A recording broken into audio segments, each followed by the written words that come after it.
গাইবান্ধা সুন্দরগঞ্জ উপজেলার তারাপুর চাচিয়া মিরগঞ্জ গ্রামের বীরু বর্মন 40 বছর ধরে নারিকেল গাছ পরিষ্কার করে 4 ছেলে মেয়ে সহ 6 জনের সংসার চালাচ্ছেন। 2 মেয়েকে দিয়েছেন বিয়ে।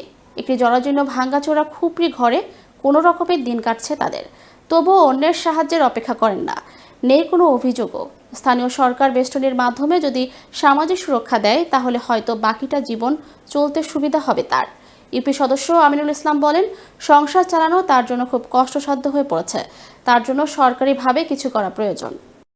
আমার বয়স এখন বর্তমান 63 বছর চলছে। কিন্তু যখন কৃষিকাজ করবার জন্য অভাবের চালনা কোনো লেখাপড়া করিবারই নেই, তখন তো আমি এই ব্যবসার জন্য নারকেলের গাছ কাটার ব্যবসা। আর বাচ্চা কচ্চা 4 জন, ছেলে 1 জন, মেয়ে 3 জন। বিয়ে 2টা দিছি, আর একটা দিতে পারিনি এখনো। ছেলেটারও বিবাহ হয়ে গেছে। নারকেলের গাছে ওটা শিখছে, এই নারকেলের গাছ কাজে কামে আয়।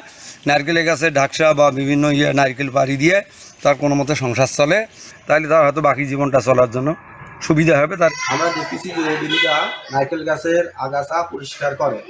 এখন তার বয়স হয়ে গিয়েছে, আর অভাব অটলের সংসার।